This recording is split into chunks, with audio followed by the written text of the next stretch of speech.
iki dadi dalang kondang gamelane anyar. Sip saliman sik. Bener.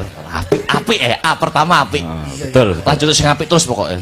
Ora apik lak teke gulumu. Iya. Kowe golak men to. Iki pes cedak calon maratuwa. Hei. Enggak boleh gitu. K. Karakternya hebat. Saliman sik apik tenan ya. Kudu apik terus lho ya. Kudu apik terus. Sodok dulu sor. Tangkis. B. Bagus bocahe. Aduh, apik pinter Saliman neh. Waduh, pinter no kowe. Terus bar B? B. Aneh. Akan tetapi pernah mencintai seorang wanita, seorang presiden tapi ra kelakon. Apik niki Mas padha ae. Apik. Apik iki Mas. Apik mangklekmu kowe. Ya aja nesu to Mas. Kok iso ora kelakon lho. Tapi sing R apik. R kudu apik lho iki. Nggih. Apa R iki? Rajin ibadah. Amin.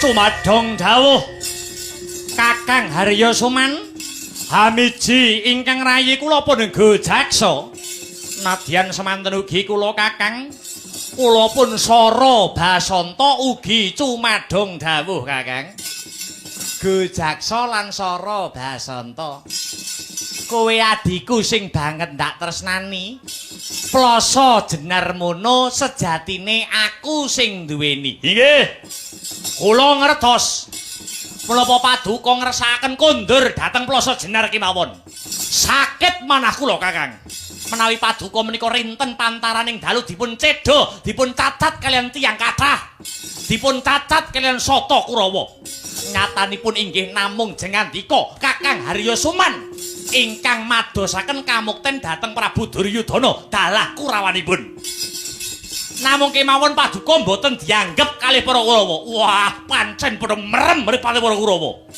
Wis ora perlu padha ngrasani sing ora-ora. Ora perlu aku dadi ratu, pancen wis dadi niatku. Aku ora kepengin mukti ning aku pengin mati. Loh, kok ngaten? Iya.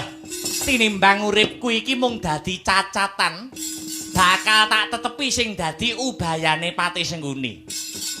Aku gelem mati yen matiku ana sajroning peperangan.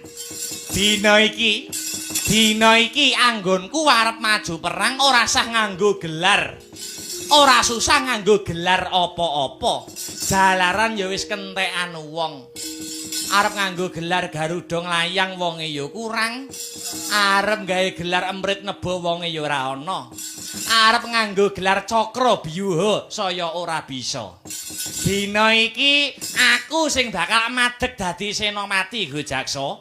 Kula pengapitipun kanan, kula pengapitipun kiring Kakang Patih. Ya bagus. Dina iki Jaksa lan Sara Basanta lan kabeh para wadyabala sing mung ora sepira akehe gawan saka Plasa Jenar mara enggal cecawisa gaman. Aku pribadi kang bakal madeg dadi senopati. Muga-muga antuk pengasih saka Gusti ingkang Maha Asih. Nok dhateng sinika mangestukaken dawuh. Bocah Temenggung, kula wonten dawuh tinimbalan Kanjeng Sri Hamiji ingkang kula pun tumenggung. Mara gage metuwun jaba. Metuwun jaba kirap para wadyabala. Para wadyabala gawan saka Plasa Jenar. Kinen memanuki Kakang Patih Haryo Sengguni anggone madeg dadi senopati niki Hamid Madal Pasilan. Aja bocah cilik aku bocah Temenggung. Kumreh kang bala lumares Bujaling prawadya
Wah.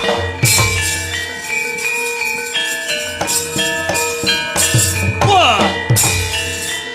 Wah.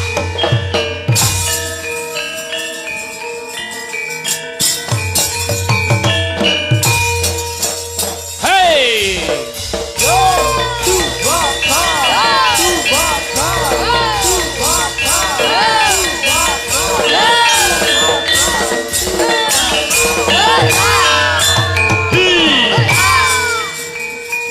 Awas. Hey.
Awas.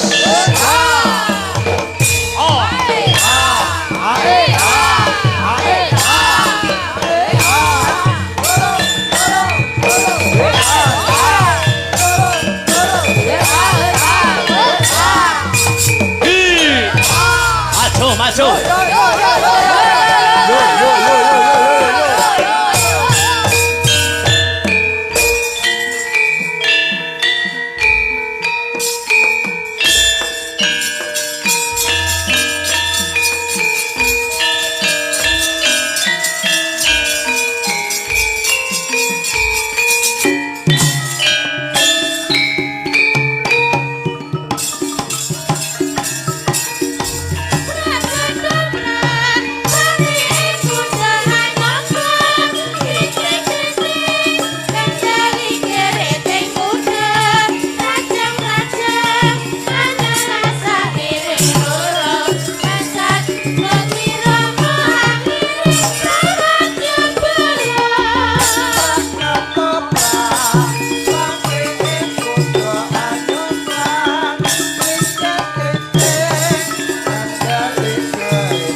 dalah.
Awas.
Aja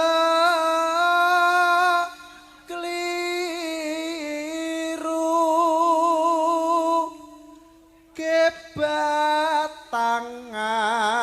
kebatangan cangkrimanku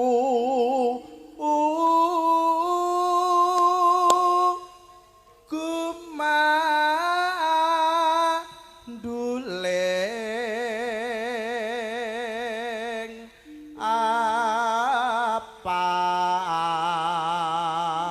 apang yen mabur ing wanci bengi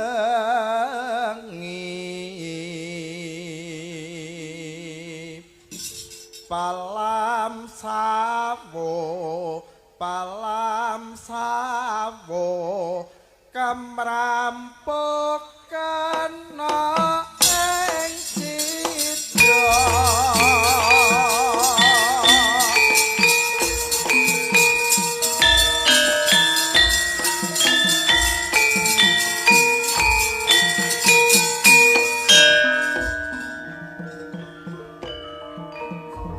Cie-cie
tuwa rene ya, Nak.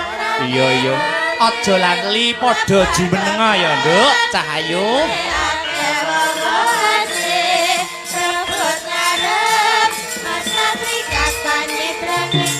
Asik, asik. Yo.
Walhamdulillah wala ilaha illallah wallahu akbar walillahil ham.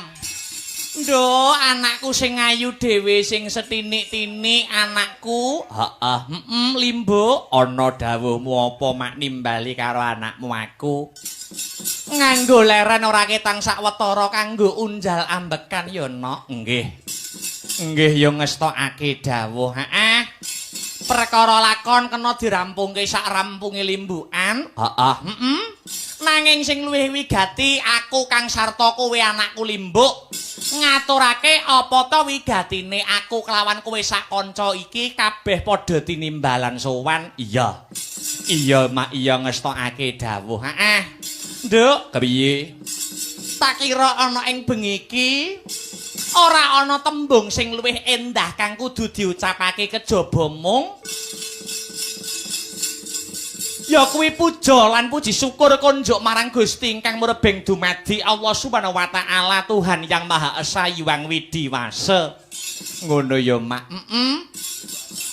Kunjukake rasa puja lan puji syukur pancen bener kaya mangkono. Iya, Kang wis malembarake keberkahan Kang sarta kenikmatane marang awake dhewe. Iya. Becik nikmat sehat, nikmat sempat, nikmat iman. Heeh. Saengga aku karo kowe bisa manunggal ingkang sarta tetunggalan ana ing ngadicara bengi iki. Nggih. Nggih ya nggih ngestokake dawuh. Heeh. Lah banjur bengi iki ropian-ropian digelar. Iki mengeti adicara apa mak aku nyadong dawuh. Iki ngene ya, Nok. Adicara bengi iki adicarane ya kuwi tidak lain dan tidak bukan. Ya, ya kuwi sedekah bumi. Sedekah bumi. Utawa bersih dusun. ucapan dan ungkapan rasa syukure para warga masyarakat, para pepunden-pepundenku ingkang lenggah ana ing kukuban dusun ya kuwi Jatisari dusune, desane Jati Punggur, Kacamatane Lengkong, Kadipatene Nganjuk. Wo ngono ya, Mak. Adicarane bersih dusun utawa sedekah bumi utawa nyadranan. Heeh. Alhamdulillah wa syukurillah ngunjukake panuwun marang ngarsaning Gusti Allah. Ana ing taun iki awake dhewe sing pinercaya ketiban sampur kinen paring lelipur dipercaya karo para warga masyarakat ing laladan dusun Jatisari ingkang mapan ana ing desa Jati Punggur. Pancen bener kaya mangkono no. Iya, mula wis sak wajibe aku karo anakku Limbuk, ya awake dhewe ngaturake panuwun ingkang tanpa pepindhan. Ngono ya, Mak. Ngaturake panuwun ingkang tanpa pepindhan kunjuk sapa wae. Wabil khusus Ibu Kepala Desa. Ngono. Ibu Kepala Desa Jati Punggur. Ngono. Pepundhene awake dhewe. Nuwun inggih menika ingkang winengku kinurmatan pepunden kula Ibu Priwi Bandari. Oh ngono ya, Mak. Iya ngestokake dawuh mau go rawuh ana ing sore mau malah kepareng babar pangandikan Bapak Camat Lengkong Bapak Wardoyo. Kang sarta pepundenku Bapak anggota DPRD Nganjuk Bapak Haji Fauzi Irwana. Oh ngono. Saka partai politik Nasdem. Iya ngaturake panuwun. Uga ngaturake panuwun kang tanpa pepindhan. Ya. Konjuk dumateng seluruh panitia sing wis ngewangi bot repot kanggo lumadine ngadicara wayangan bengi iki. Lan untuk seluruh para warga masyarakat kang lenggah ana ing dusun Jatisari, desa Jati Punggur. Warga masyarakat kabeh Jatisari kang ora bisa ndak sebutake siji mbaka siji no. Oh ngono. Kang wis percaya marang awake dhewe sak kanca. Saka Jalan Mastrip Ganung Kidul Kadipaten Nganjuk. Iya, kanca-kanca Sanggar Seni Astabrata. Ya, sowan komplit ora komplit dikomplit-komplitke. Wah ya.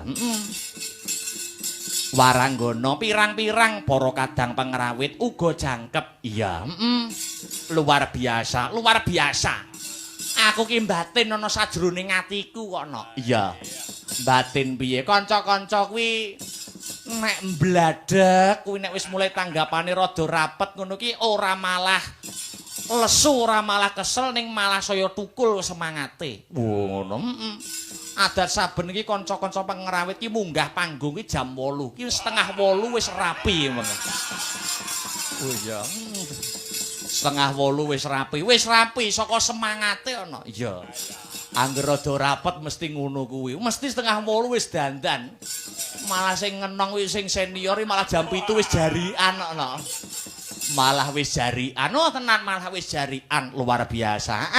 Ya disumbutke karo para-para kadang pepunden kang mapan ana ing dusun Jatisari kang suguh gupuh lungguh aruh kabeh wis disembadani kanthi bener becik kanggo nyugata awake dhewe sak kanca. Pancen bener kaya mangkono kok, Nak.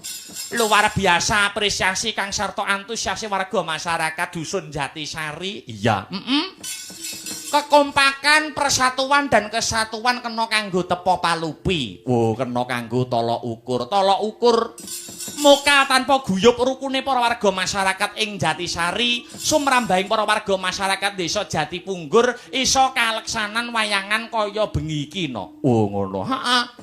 Tanpa kekompakan kang sarta guyub rukune para warga masyarakat dikira wayangan bengi iki ora bisa kaleksanan kanthi lancar kanthi rancak. Ora iso. Iya ya, Mak. Iki sing penting, Nok. Iki sing penting, nilai sing penting yang terkandung dalam adicara bersih dusun nyadranan utawa sedekah bumi. Ngono. Nilai persatuan dan kesatuan guyub rukun gotong royonge para warga masyarakat. Iya, sing ora tau kumpul karo tanggane, bersih dusun angger nyadranan sedekah bumi malih kumpul dadi siji karo tanggane. Wo ngono ya, Mak. Dadi luar biasa mengajarkan tentang persatuan dan kesatuan. Pancen kaya mangkono.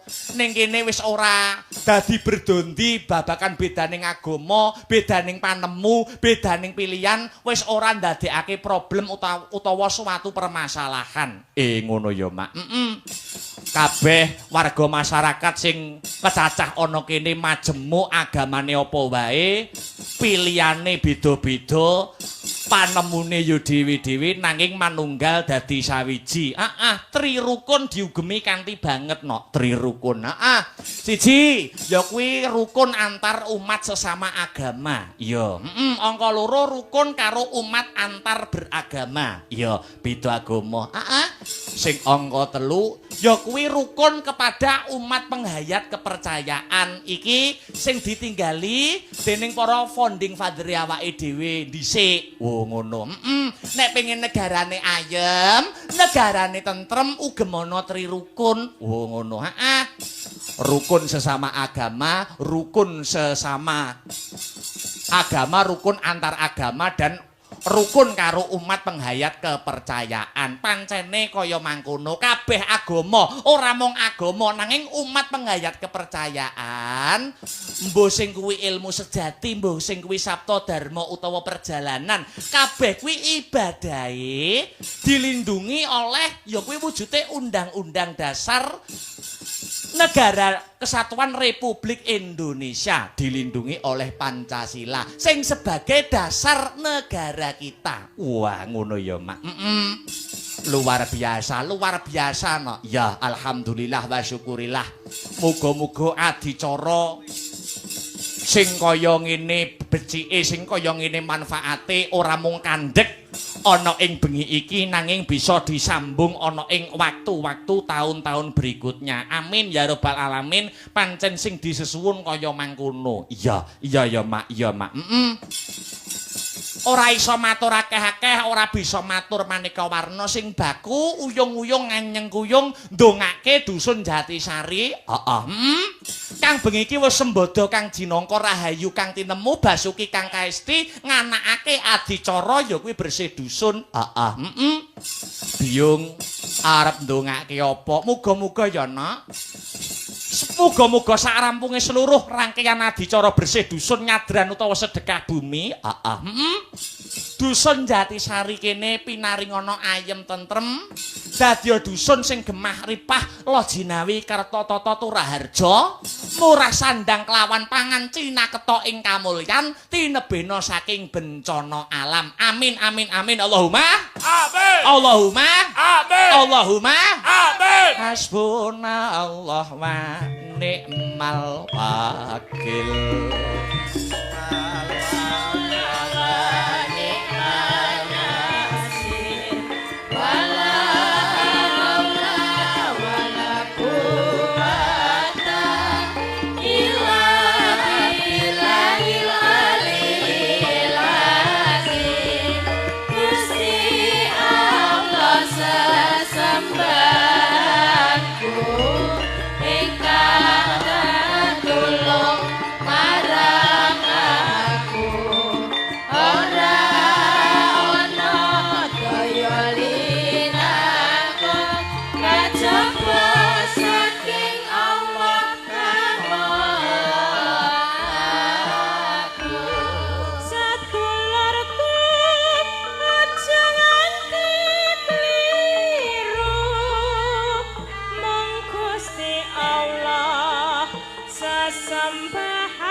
Yo.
sesembahanmu rinten lan dalu mung limang wektu kanggo mrasta mungkar lan nafsu Sedulurku aja nganti kliru mong Gusti Allah sesembahanmu rinten lan dalu mong limang wektu kanggo mrasta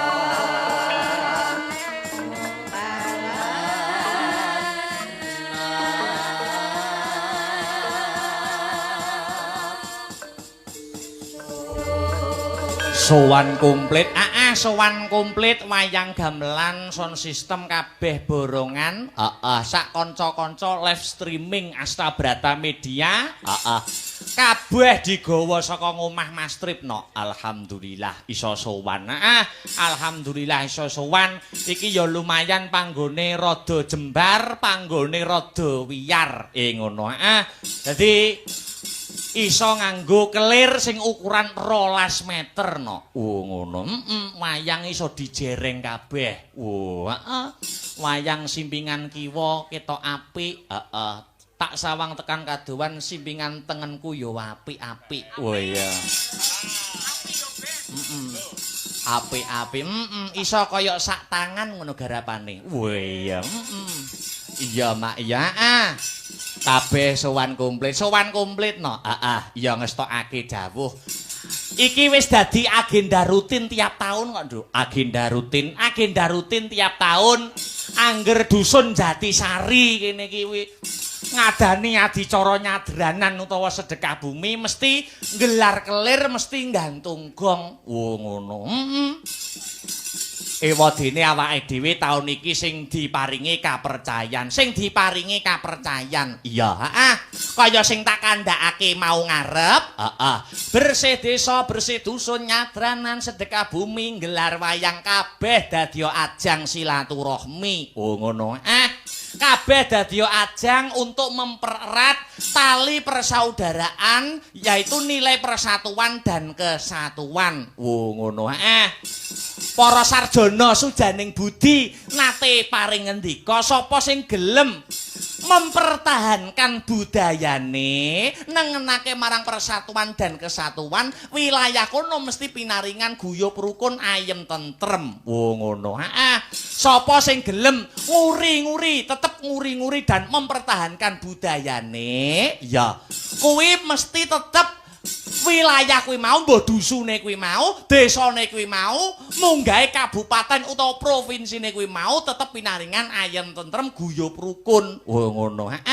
Dadi angger tetep gondelan karo budayane fa insyaallah warga masyarakate utawa penduduke pinaringan ayem tentrem pancen kaya mangkono no. Ya, contone Indonesia wabil khusus ana ing tanah Jawa kene. Iya, akeh to para manca-manca negara iya sing ora duweni budaya sing ngiwake perkara guyub rukun sing ngiwake perkara persatuan dan kesatuan wilayah kuwi mau ora iso tentrem nganti sakyaene contone konflik Timur Tengah nganti sakyaene ora iso rampung mergo apa mergo ora gelem bersatu ora duweni kabudayan. Ngono.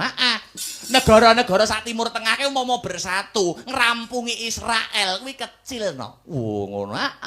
Nek ya gandeng Timur Tengah, gandeng negara Arab dhewe jek kedonyan, jek ngathok karo Amerika, ya. Kuwi angel nganti tekan seprene. Ngono ya, Mak. Ya, mula persatuan dan kesatuan patut diprioritaskan. Pancen kaya mengkono, aja ndumuk sapa-sapa, ning ayo awake dhewe adicara agenda rutin tiap tahun ngene iki minangka sarana mulat sarira hang rasa wani, introspeksi diri. Ya, iki sadurunge ngaturake tetembangan, Kang Sarto ngaturake mbak-mbak Kang Sarto adik-adik waranggono. Iki akeh banget no layang-layang kang tumibeng ing pangkon. Ayo. Tuladane iki ana Nawala utawa Kintaka. saking rombongan kanca-kanca Pladen request lagu ingkang angka setunggal nuwun inggih menika Tresna Waranggana. Tresna Waranggana ingkang angka kalih Mekarlah Bunga Teratai. Bae. Nah ya mayang resiko lho saiki. Lah ya saiki iki ana nah ya. Wilujeng dalu Mbak Limbu kanthi serat menika nyuwun gending kitur sumilir sambung manci dalu. Gending menika kula aturaken warga Jatisari kagem jampi sayah ingkang sarta panglipuring manah saking kawula RW sekawan. RW sekawan Jati Punggur. Wo ngono Mak. Ana meneh ana. Iki assalamualaikum warahmatullahi wabarakatuh. Katur dumateng Mbak Cangik. Dalem nyuwun lagu utawi gending Tresna Waranggana kembang rawe kaliyan napa niki kari manis. Napa iki? Gending menika kagem masyarakat dusun Jatisari. Mugi dados jampining sayah matur suwun. Saking Bu Kades Jati Punggurna. Wah iya. Iya Mak. Mau ning ngisor ya ana pamundutan sing saka para penggemar-penggemar sing nyusul kuwi nek ora kleru Kasepian Jati karo Pepeling no. Wah iya. Sadurunge ngadeke para-para mbak-mbak kang serta adik-adik pesinden, yo ngaturake tetembangan kang bernafaskan karo religi. Pepeling karya besar Ki Haji Anom Surata dikumandangke luwih dhisik. Ngono ya, Mak. Dibawani no. Wah iya. Sing bawani ya sing bau reksa Astabrata no. Wah iya.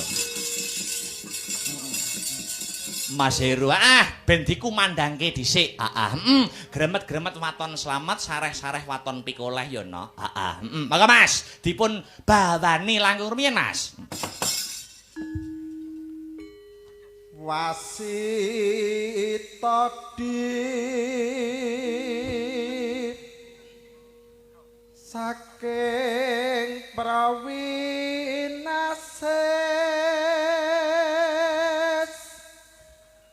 ngeling ana wong urip ana donya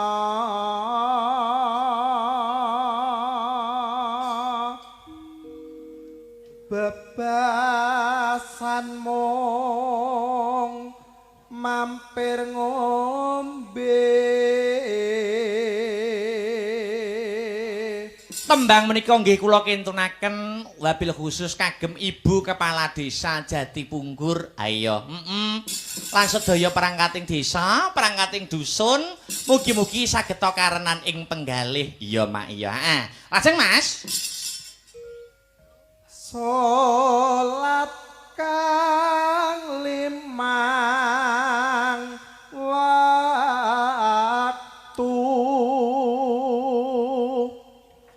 kudu tansah dipun lampahi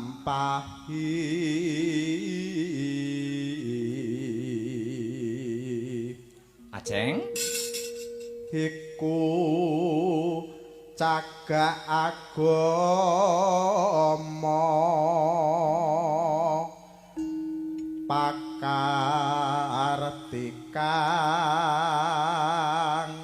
luhur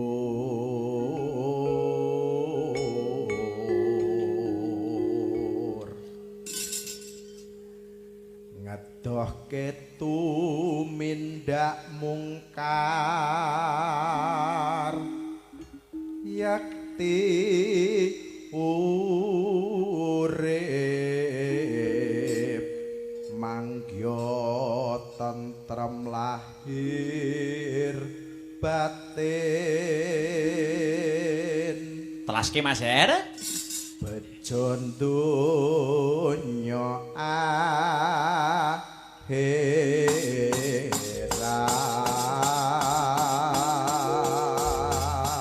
uga katur para penonton kang memonitor lumantar channel YouTube Astabrata Media sing wis ngancani awake dhewe live streaming. Lumantar channel YouTube Astabrata Media wilujeng lek-lekan. Nggo cegah lek ngancani awake dhewe. Matur nuwun panyengkuyungipun. Oh iya, Yo tibake pepeling dadekke, Cok.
tansah dielingke wis wancine padha nindakake padha kusumandan wayahe sembahyang nana jiwatin dawuhe pangeran sholat jati jagae agama limang wektu kudu tansah dijaga kanthi istiqomah lan sing kumanina luwih sampurna yen berjamaah Subuh duhur lan asar salat saya ingatake tidak Maghrib lan isya jam tepin raya bane ditambah salat sunahe Sembrono iku perintah agama Kelingono ning donya mung sedelok Sampun waktu-waktu Matur nuwun.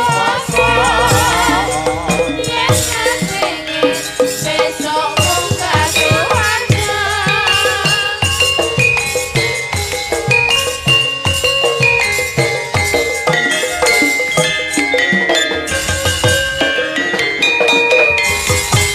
Saklintune layang kang tumiba ana pangkon iki uga ana pesan-pesan sing lumantar WhatsApp no. Ngono ya, Mak. Tuladane iki ana sing memantau, heeh. Bunda Angel Heaven pembina FMA. Ya, Uga Jengsul Subari anggota FMA sing saka Hong Kong. Oh ya, Kagem Mas Akbar beserta kru Asta Brata sehat selalu, sukses ke depan bersama FMA. Wah ya, ana meneh. Iki menawi dipun paringi nyuwun lagu Gubuk Asmara kagem sedaya pamirsa anenggane lumantar live Asta Brata Media matur nuwun saka Bapak Lasiman. Wah ya. Iya. Ana. Iki uga kepareng rawuh, Mbah Taryono, Pak Wo. Iki uga sisan gawe ngumumne awake dhewe besok uga tinimbalan sowan ana ing PG Lestari. Wo ngono. PG Lestari tanggale 21 Mei no. Wo ngono, Mak. Ya. Nek ora kleru lakone Kresna Duta. Wah iya. Ya ngestokake dawuh. Ya. Dipinangkani siji mbaka siji. Iki ngajak sinden Cik Rok Lu Patmo 67 pitulungan no. Wah iya. Pitulungan kanggo para warga masyarakat ana ing Jatisari. Wah iya. Dijumenengke siji mbaka siji. Pancen prayogane kaya mengkono. Sapa sing kepareng luwih dhisik? Nggih menika nuwun inggih Mbak Yovika Listia Risma Kang Mijil saka Kadipaten Ngawi. Wah ya Ngawi ramah. Ya, sepati coba kaya metrot. Yo!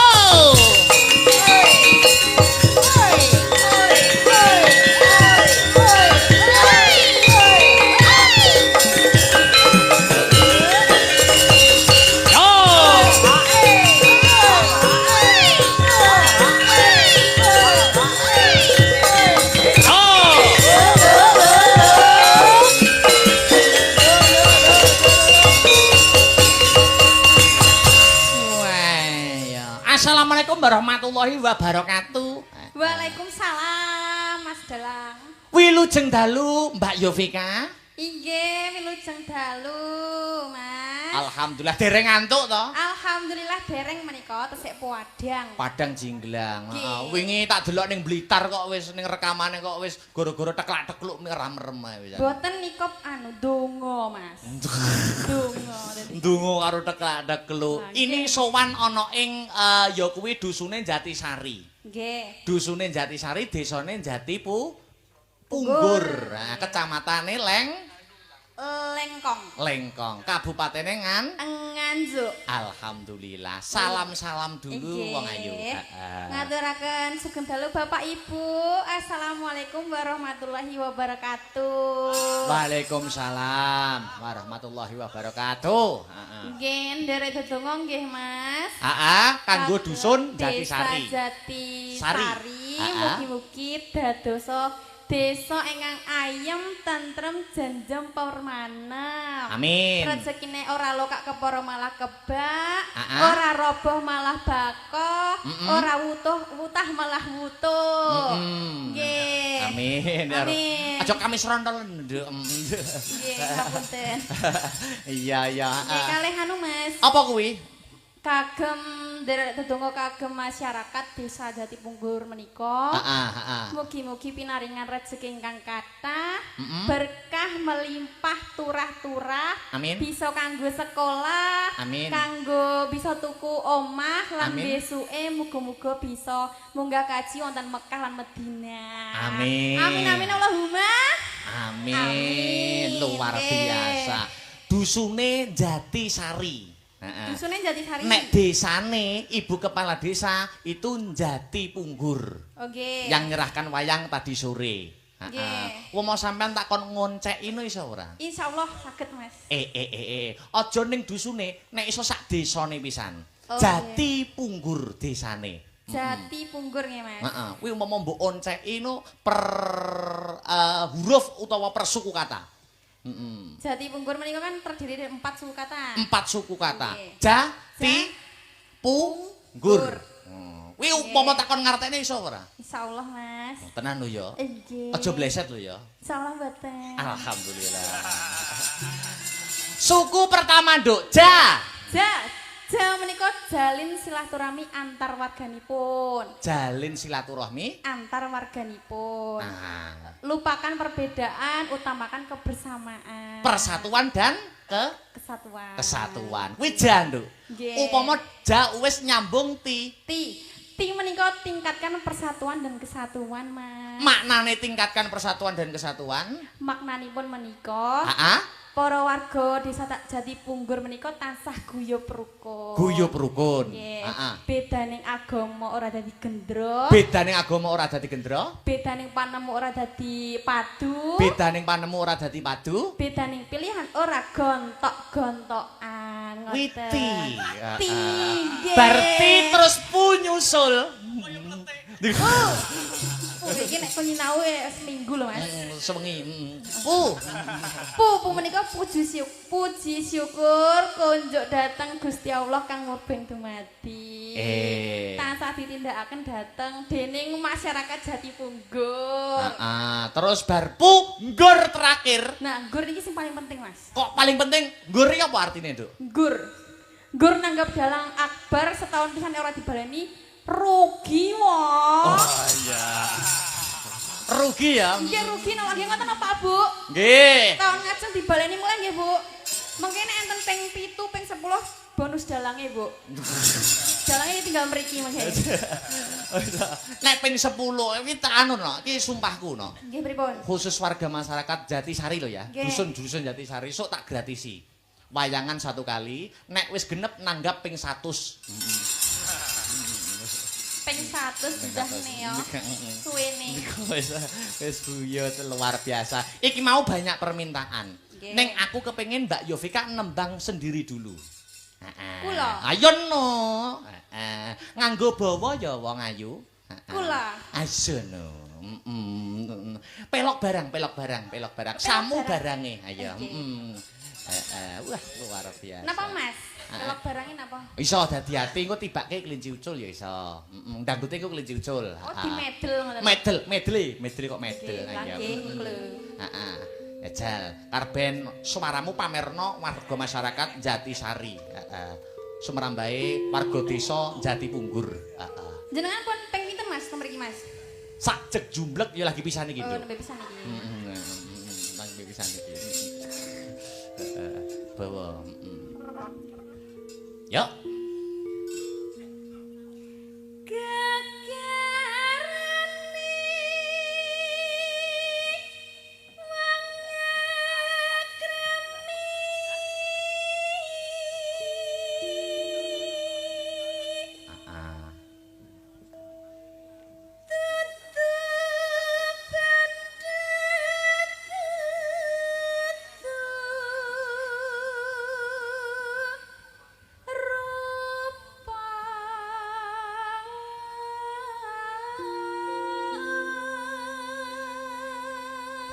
Tak selingi maca WA ya, Nduk. Mangga.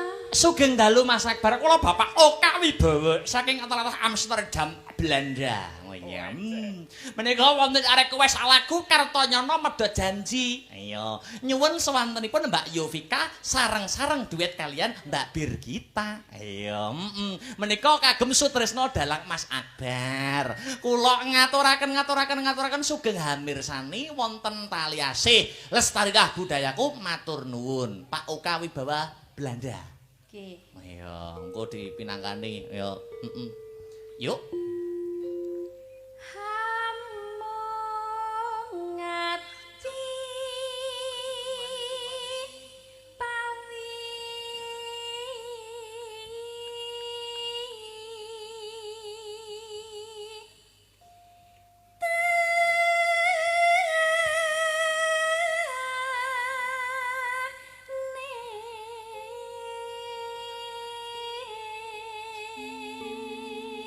Umurmu kuwi pira to, Nduk, jane? Kula Ayo no. 24. 24. Karirmu masih panjang lho ya. Nggih. Heeh, aja kesusu mikir rabi dhisik. Mboten. Apa meneh pacaran. Mergo umur sak sampean kuwi ibaratnya kembang lagi mekrok-mekroke. Ah, kuwi akeh bebek sing padha arep pengin ngobok-ngobok. Dadi padha sing ati-ati. Sing penting diprioritaskan karirnya dulu ya. Nggih, Aja pacaran. Mboten. Mboten. Kula niku nek ditameti tiyang kakung ngoten niku lah ndruwedhek ra karuan lho, Mas. Ngono ya, anggere takoni wong lanang ngono ya. Nggih. Iya, aja pacaran sik lho ya. Mboten. Aja mikir rabi sik lho ya. Derek. Heeh, perbanyak pengalaman. Nggih. Lah ngono seneng Nggih, aku. ngendikane para sepuh ngoten niku lah jodoh niku lah cerminan diri sendiri to, Mas. Heeh. Siji pesti loro jodoh telu wahyu papat derajat lima donya kuwi kaasta Gusti kang murbeng dumadi. Nggih, leres. Ayo, Nggih, ngoten niku. lanjut.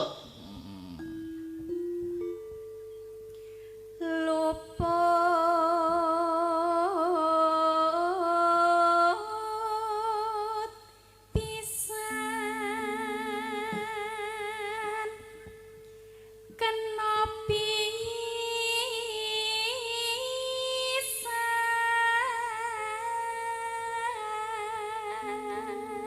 Heeh. yen gampang luweh gampang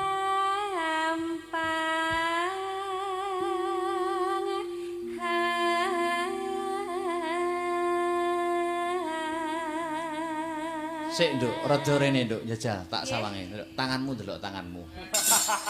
kok mbok idoni Mas Ora, tanganmu delok Nduk, tak ramale nasibmu. pripun Sik, oh, nek anu nek bener-benerno nek kleru-klerokno ya. ya Omahmu madhep ngidul to ki? betul Betul. Iki ngarepe omahmu enek wit nangka. nggih Oh, betul. Iki nah iki sok anu tok. Iki ke depan ki anu kowe bakal menghadapi masalah yang besar. weh apa ki Ya wis pokoknya besar sekali. Heeh. Ben kuwi iso luar saka penandang, ben iso terhindar dari suatu masalah. Nggih, pripun? Solusine cuma satu. pripun niku Kowe kudu gelem dirabi karo dalang. Dadi iki kudu ngene. Iki garis uripmu kudu ngene iki. Ya. kok kaya dukun ae Kok tak terawangi siji kabeh kok. kamu kok dalang iki biasanya bojone akeh lho Mas Woi, itu kan cuma image. Tapi tergantung dalangnya atau personalnya masing-masing. No. Apa ngerti toh? Warga masyarakat Jatisari. Apa tahu krungu kabar mbok ana dalang Akbar kuwi nakal karo wong wedok apa tahu krungu? nate mboten Bu Pak nate ya lho Mas Ya bener nek ngono. Lanjut?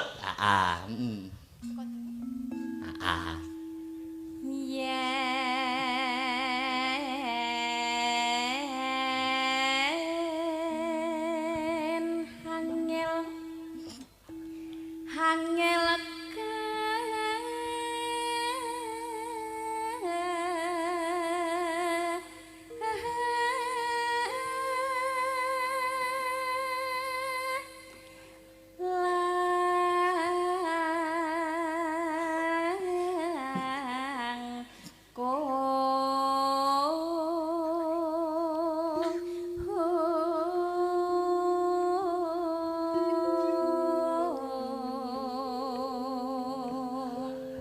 Terakhir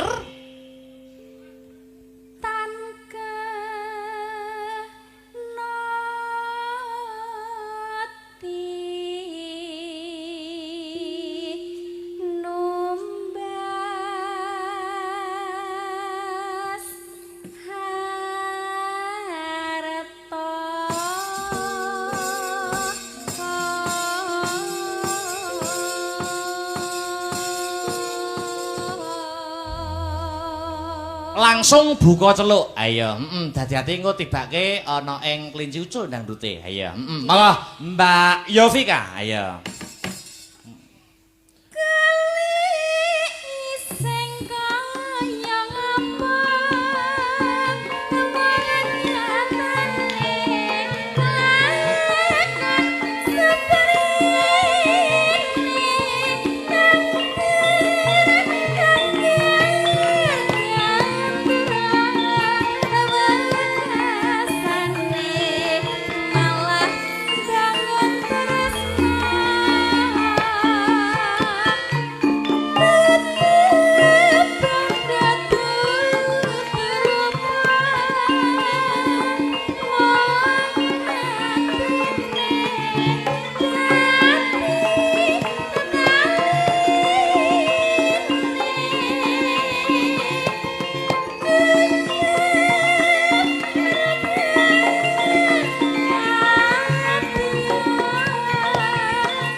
Bacotke, Nduk.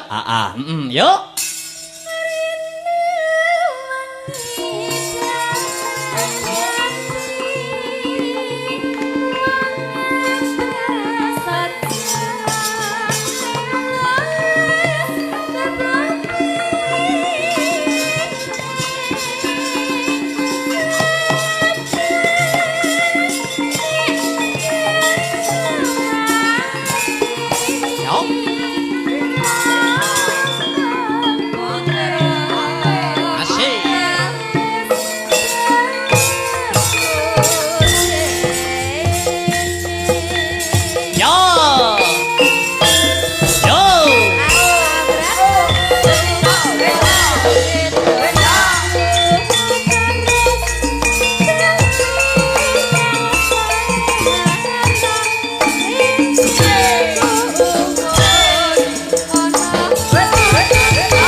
Yuk ditelaske pisan Mbak Yovika. Heeh, yo.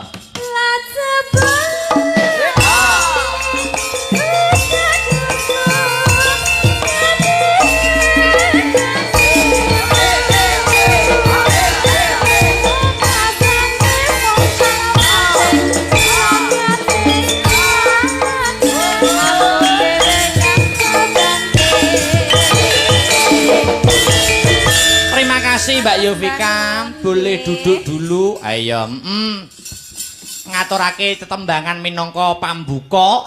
Sinden. Mbak Yovika kang minangka dadi pambuka ngaturake dadi ati tibake kelinci ucul. Oh ngono. Iki uga wis lulus S1 kang bergelar SSN sarjana seni ana ing isi Surakarta. Wah iya. Dadi seniman zaman saiki ora kena dipandang sebelah mata no. Oh ngono. Merga tok-toke kadang kala akeh sing kandha. Yen seniman kuwi yen wis nyemplung ana dunia seni pendidikane ora dipikirake. Oh ngono. Ning nyatane zaman saiki wis akeh seniman-seniman yang menempuh jalur akademisi minimal S1 sarjana seni. Wis katur. Mbak Yovika saka Ngawi. Dibacotake ya, Nok. Ngaturake pamundutan kang akeh, Nok. Ya, mengko nek ora iso diaturke ana ing limbukan, diaturke ning Patet Songo gara-gara. Ha iya. Mbak Birgita Ayustiani kula aturi jumeneng, Mbak. Coba kaya ngapa? Sepole to. Ya. Hey. Asik.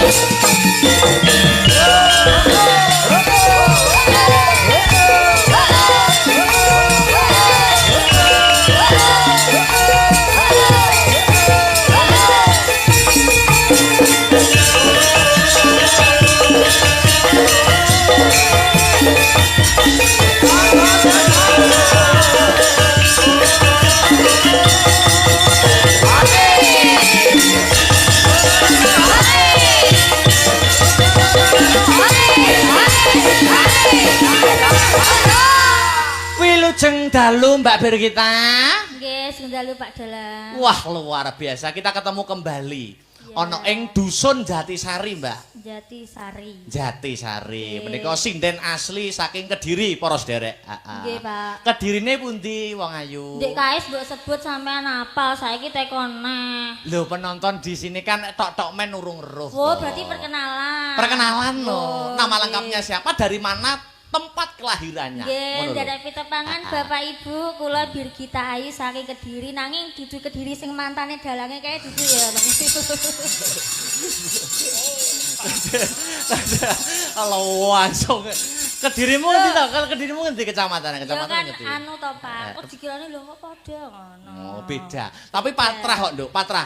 Mbak Patrah Birgit. apa? Patrah ki Kediri ki banyak apa itu nukulne sinden-sinden senewati baik penyanyi. Kuwi nek wedok entah sinden entah penyanyi ki mesti tukulan-tukulane akeh sing saka Kediri. Lah contone. Contone jenengan. Terus Yo kathah contoh-contoh liyane.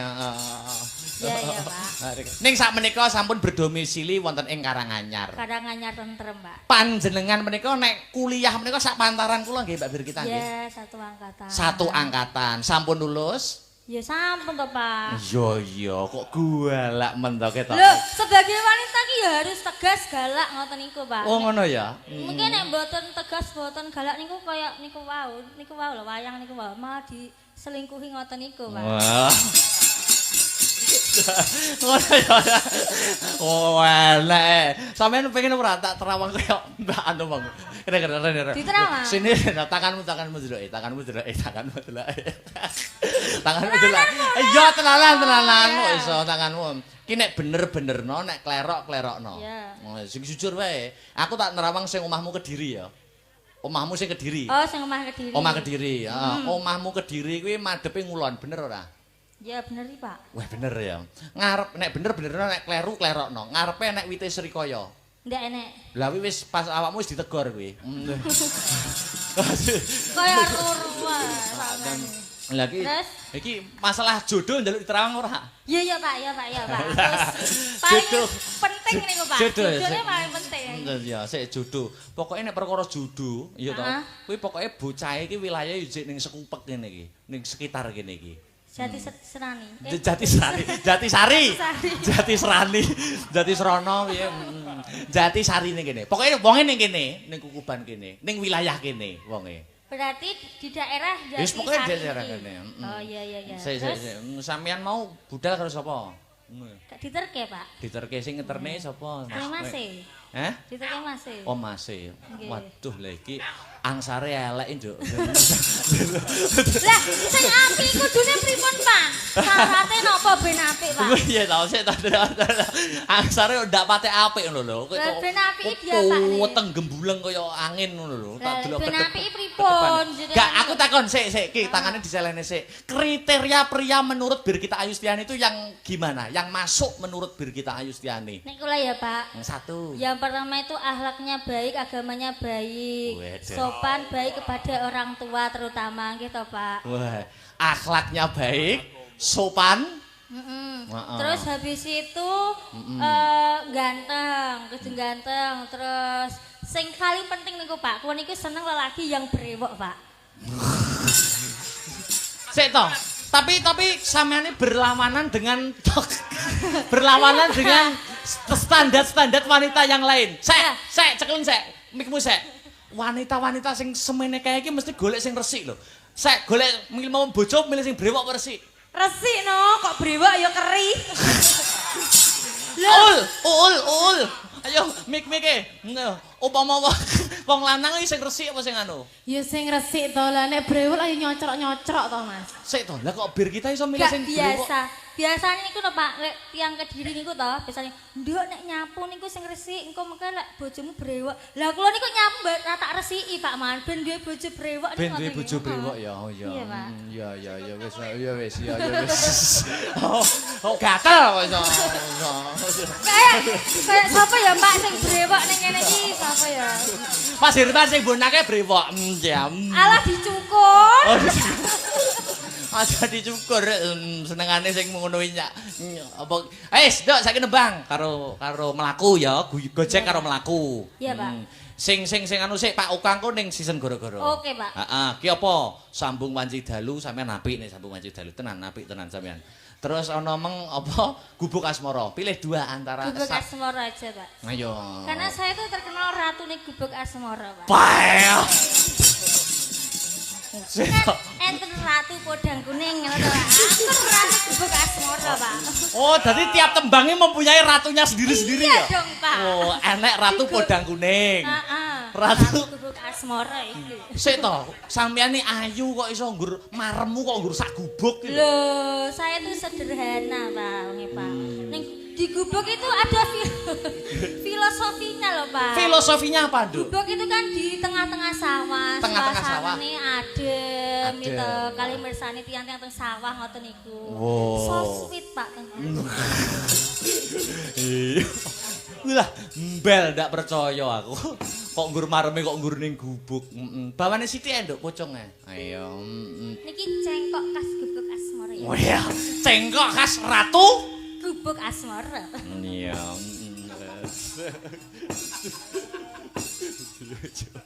Iki mengke sindane digolek nih sendiri-sendiri, Pak. Ratu apa? Sing pojoke jare ratu blorong. Ora ding, ratu sing klasik unang-unang lah. Yo, heeh. Ayo, kucing, Nduk. Heeh. Nyingkar nyingkur.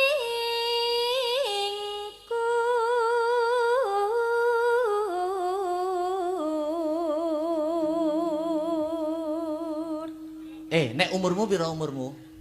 OTW 25. OTW 25. Iya, Pak. Berarti aja kesusur rabi sik lho ya.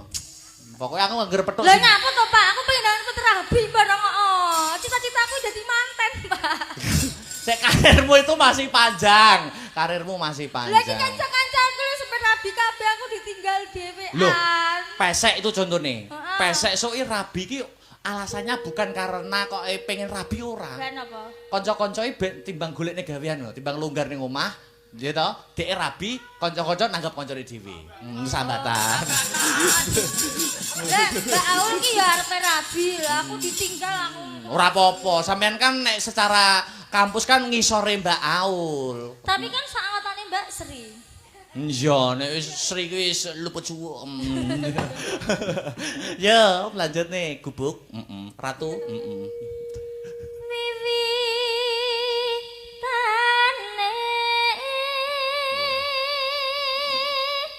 nyingkar nyingkur.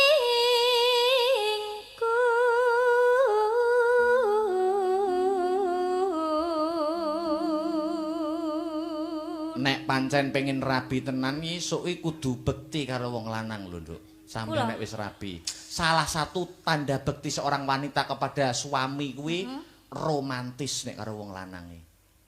Romantis karo wong lanang. Wis salah satu tanda bukti. Romantis karo wong lanang. Sampeyan ngono apa iso ngrayu wong lanang ngono iso? Halah, Upamane wong lanang kok nesu, gak jelas alasane nesune apa gak jelas. Sampeyan ben wong lanang kuwi mau luluh ngerti carane ora? Wah, nggo merayu ki gampang, Pak.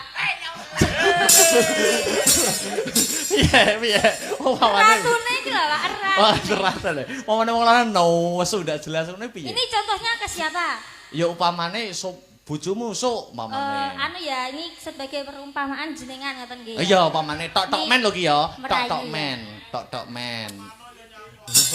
Tok-tok men piye? Upama aku nesu ngono. Wis ora jelas alasane apa. Ngeluluhne atiku kuwi carane piye? Upamane. Ini merayu ya. Ngerayune piye? Pak Dalang, Dalem. kamu tahu nggak? Heeh. Kamu tahu nggak? Tahu apa? Enggak Kamu tahu, tahu nggak? enggak tahu. Pasti soalnya jodoh nggak aja yang tahu Pak Dalang. Oh, alah. Kamu tahu enggak tahu karena jodoh enggak ada yang tahu. Kuwi enek tak warai neh nek guru Iya, Pak. ngerayu. Kene. Ngerayu perkara ngarayu iki tekono ki lho. Oleh menak ratu. Kudune kene to, Pak? Raja iki. Kudune kene? Iya lho kene. Diujat nah ora. Ora. Nggo rujat ya kabeh tahu. Carane ngerayu wong wedok iki ngene iki lho. Tak omong ya. Apa? Sampeyan mau umpamane makam apa? Ki mau sore terakhir makam apa? Bakso. Bakso ya. Bakso. Tak tekoni saiki umpamane ngerayu lho ya. Dik bir kita. Dalam Pak Dalang. Sampeyan mau nak bubar makan bakso to?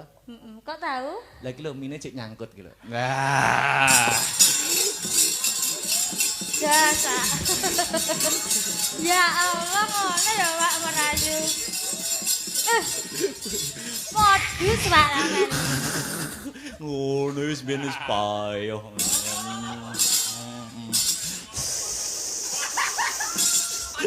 Amit nggih Mbak Yovika, amit.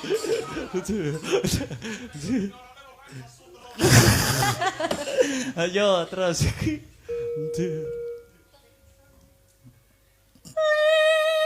Lingsam yen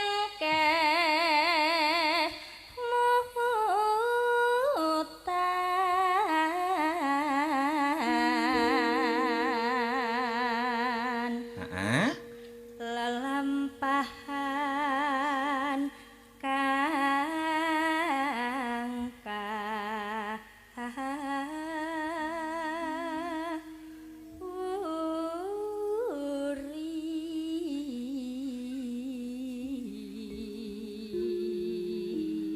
Telaske Mbak Bir. tresno tulus nadyaningku buk asmara. Ya. Tibake gubuk asmara digarap Mas Arya Gonggo Minosik mengko lagi seragenan. Ayo, Monggo Mbak Bir. Ah, tibake. Ya.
Pancen golek selane Mbak Bir angele ra umum. Jane kanca-kanca Sanggar Seni Astabratane pun kangen disindeni kali Mbak Bir kita. Ning golek longgare niku sing angel niku Mbak Bir. Lah mulane Pak lain kali niku yang WA niki jangan Pak Barok tapi jenengan Pak.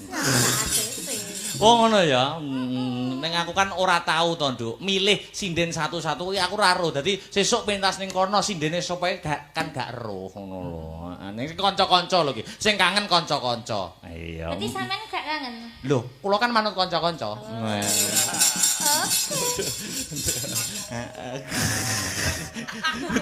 apa-apa aku dikangeni Mas Herman wis marem. Marem ya, Dek. Marem ya Mas ya. Marem. Jo.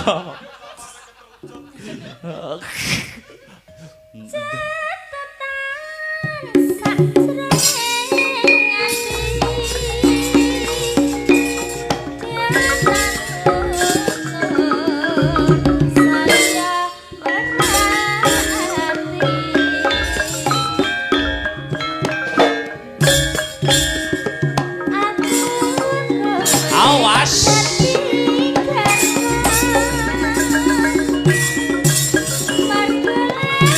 Awas, yo.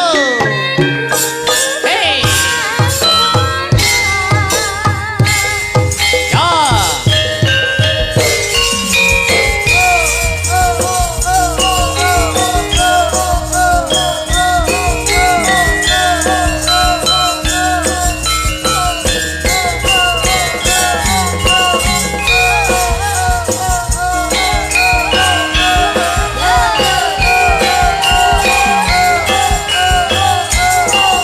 Awas. Yo.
Ya.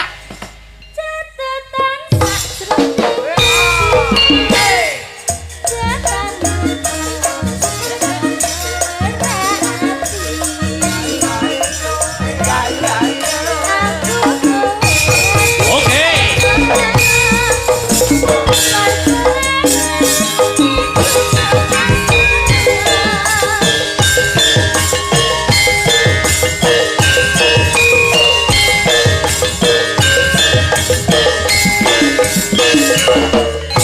Iya. Makasih, Dok. Ya, Bir kita. Wis katur pamundutan. Lho niki menika sing mau nyuwun gubuk asmara. Oh ya, isih ana permintaan liyane. Ana ya, mau yen ora kleru sing gubuk asmara mau lumantar WhatsApp no. Oh ngono. Heeh. Iki diselingi sing duet-duet. Oh nuansane duet. Bubar Mbak Birgita Ayustiani ana Mbak Aulia Pangesti. Oh ya calon manten iki yo an. Calon manten ya. Nek wis umure nek Mbak Aul iki. Ya. Monggo jemeno Mbak. Yuk.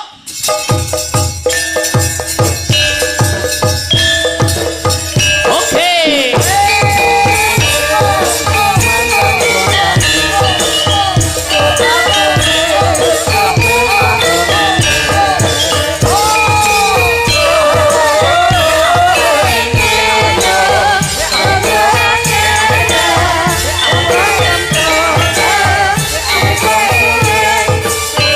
Oke.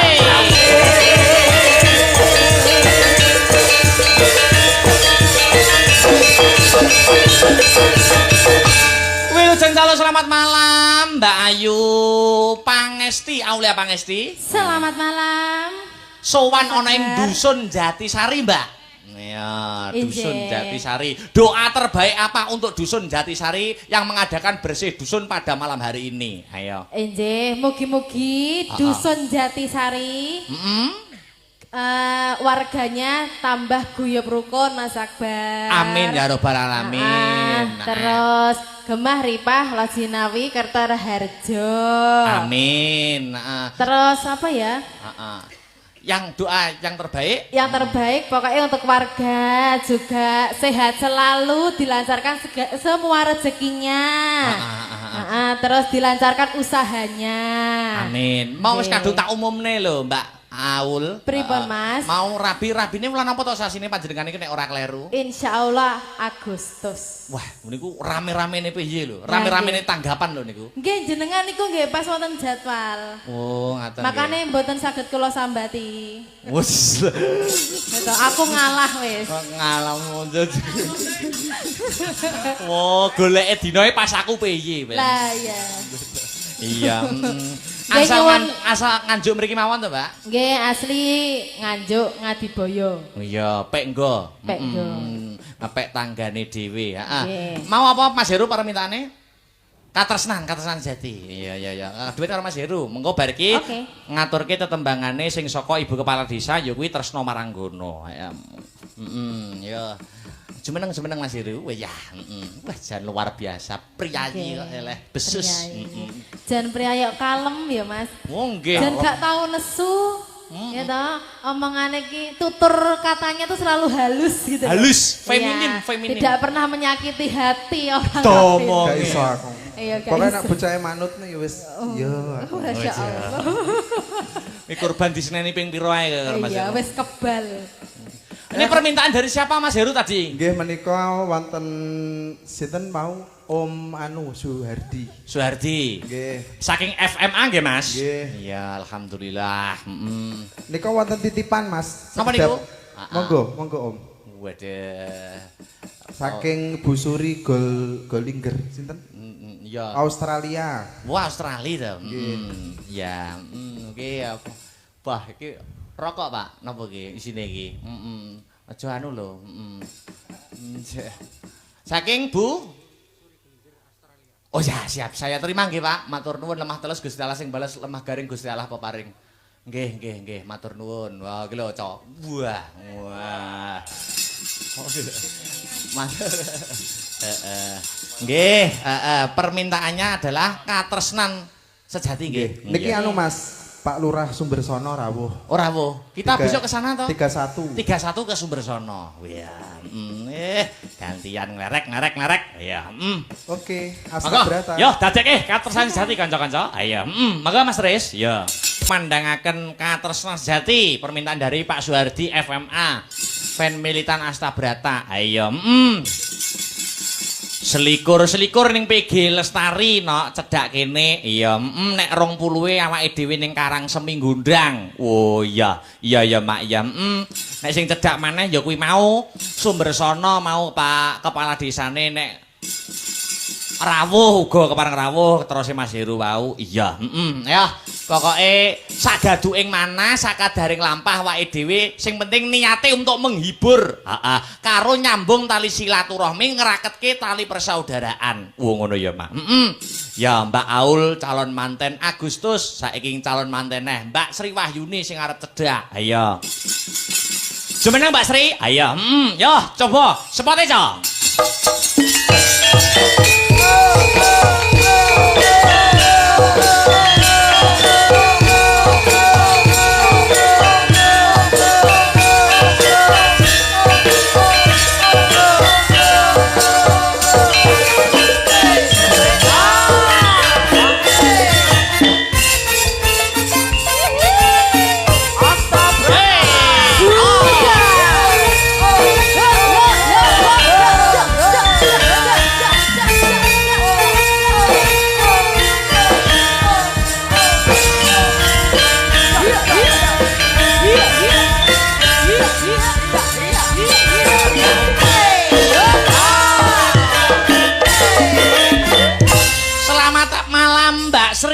bojone pesek. Oh iya. Selamat malam Mas Akbar Sahalam. Tanggal 30 Mei. Injih leres. Persiapannya wis matang tenan, Bro. Alhamdulillah sampun kirang 13 hari lagi. Ayo 13 hari lagi statusmu ning KTP iki wis diganti, Mbak Sri. Dereng niku tasik belum kawin. Lho iya belum kawin, Nggih. tapi engko nek wis menikah, kuwi kan Nggih. diganti to. Oh diganti. Heeh, sudah kawin. Oh ngono. Diakui ngoten ta berarti. Iya. Alhamdulillah sok ya aku sing kepareng apa ya dolanan wayang ning kono. Nggih jenengan sing ngasta, mungkin nek jeng ben gantosan jenengan menikah kula nggih kersa. Kersa. Kersa nyanyi. Iya wis Sri, rasa mikir rena-rena. Nggih Wis, to. aku mulih sangono brambangmu wis Sri. Lah, Sangono nggih to. brambangmu. Wong ya sak liyane sinden ya status iki juragan brambang. Nggur sak Nggih. brambange kirim dindi lho. Nggih kula nyambi bakul brambang Bapak Ibu. Oh iya. Nggih. Brambangmu kirim ke kondi ya Sri guys Niko statusmu. teng Wonogiri, nggih teng Solo, teng Boyolali, teng Karanganyar. Nggur sak brambangmu ya Sri. Gur sak brambangku Mas mentol-mentol ora cili-cili lho ya. Nggur sak brambang nganti kirim tekan Wonogiri, Boyolali. Nggih, paringi laris, laris, laris ngoten. Iya. Nggih. Heeh. Dua permintaan milih Nggih. salah satu antara Tresno Waranggono atau Kembang Rawe. Ayo. Kembang Rawe. Oke. Nggih. Gatel, yo. Kembang Rawe. Nggih. Monggo kanca-kanca anggenipun nyawisaken Mardika. Mbak Sri Wahyuni Kembang Rawe. Yo. Yuk.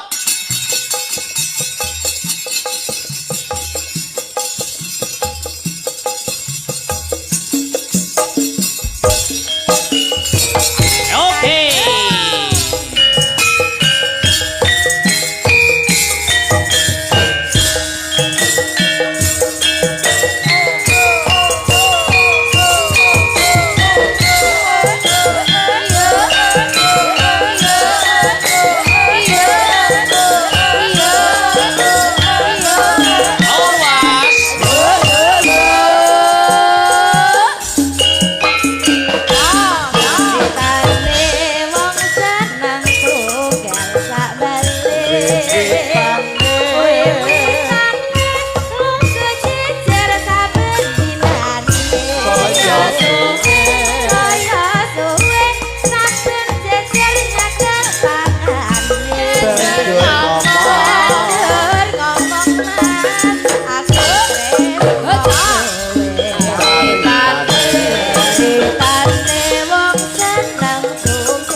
darani buat ya.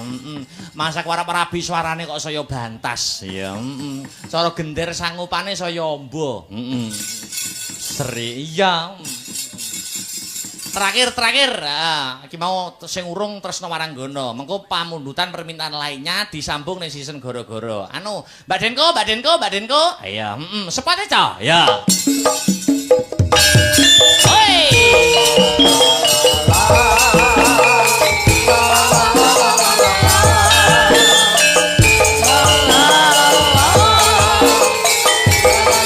Oke.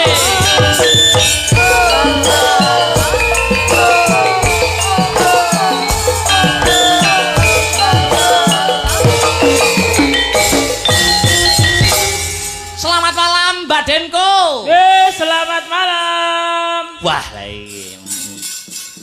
Nek iki wis jangan ditanya. Iya. Mbak Denko? Apa kabar? Sae. Wah ya. Dan lebri anu apa? Nek suarane nek biayaan. Ada satu permintaan yang belum katur tresno Waranggana, Mbak. Oke. Iya, Tio. Iya. Kene lho. Iki musik tak golekne sing jomplang, gede karo cilik. Oke.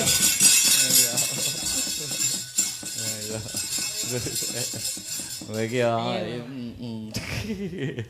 Ayo, wah jian. Tayo Dek Tio juara nih. Sok mlebu isi lho ya. Nggih. Mlebu isi. Mlebu isi ben nakal. Loh, Kok Ben nakal. tujuane ben nakal. Maksudnya nakal ning kesenian ki lho, Mas. Nah. Iso Lincah. memainkan nada. Nakal dalam karya. Justice. Cis-jos. Siap. Pokoknya sing elek-elek aja ditiru ya, Lek. ditiru, aja Nggih, ditiru. siap. Tresno Waranggana ya Mas Adya. Mas Tris. Iya. Mas Adia ada apa ini? Lho. Lancaran Nugroho. Yo, coba kayak apa ya? Gono ini tadi permintaan dari Ibu Kades Jatipunggur, Kang Sarto, konco-konco Pladen. Iya, Male yo selindro Kang Rasa, iya. Mengko perkara tetembangan sing liyane disambung ana Parsanga season gara-gara ya nok. Oh ngono ya, Mak. Sing penting sing baku nutuke lakone dhisik, lakone dawa. Oh ngono. Tawon ana entupe, lakon ana tutuke. Muga-muga tansah lakon ing bengi iki kena kanggo kaca benggala, tansah antuka nugraha anyandang Kang Sarta anyanding ing kamulyan. Tak dereke, Mak.